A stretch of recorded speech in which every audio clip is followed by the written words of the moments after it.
यो कटहर फल्ने सिजनमा कटहर मलाई मात्रै हो कि खान मन लाग्ने?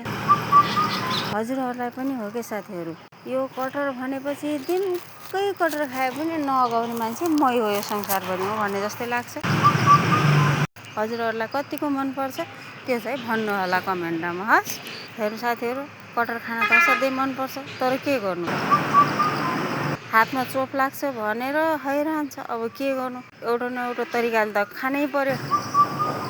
हातमा चोप लाग्यो भने फेरि कस्तो गाह्रो हुन्छ, च्यापच्याप गर्छ हात, झ्याउ हुन्छ धुन पनि, त्यही भएर हात धुन पनि नपर्ने। भाँडोमा पनि पोलिथिन लगायो, हातमा पनि पोलिथिन लगायो, अनि काट्यो चट्ट लागेर टाक टाक टाक टाक पारेर काट्यो। काट्नलाई चाहिँ गाह्रो हुन्छ, काटिसकेपछि त पकाउन त त्यति गाह्रो हुँदैन साथीहरू। यस्तै नर्मल तरिकाले पनि पकाउन सकिन्छ। मैले सिम्पल तरिकाले पकाउँछु। खाना चाहिँ मैले जहिले नि सिम्पल तरिकाले हो पकाउने, यसरी नै पकाउँछु। त्यही भएर हातमा एउटा चोप पनि लागेन, भाँडोमा चोप पनि लागेन, पोलिथिन भइहाल्यो, ती राम्रो सफा भाँडो भइहाल्यो। अब खान मन लागेको चिज किन छोड्नु पर्यो? त्यही भएर यो कटहरको सिजनभरिमा मैले त दिनमा एक टाइम कटहर बनाएर खाने हो।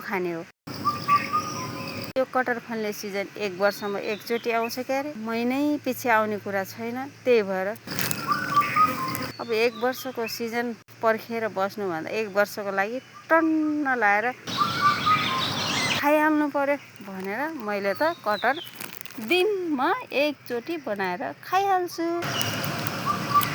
हजुरहरूलाई कतिको मनपर्छ कटहर? कसरी बनाउनुहुन्छ हजुरहरूले कटहर? कि मैले बनाएको टेस्टी हुन्छ कि हजुरले बनाएको टेस्टी हुन्छ? कमेन्ट चाहिँ गर्नु होला। आजको कटहरको भिडियो कस्तो लाग्यो हजुरहरूलाई? टेस्टी जस्तो देखिन्छ कि छैन? मलाई चाहिँ खानलाई एकदम टेस्टी लागेको थियो। देख्नलाई जस्तो भयो नि, खानलाई चाहिँ एकदम टेस्टी। हजुरहरूलाई पनि कटहर मनपर्छ भने सम्पर्क गर्नु होला।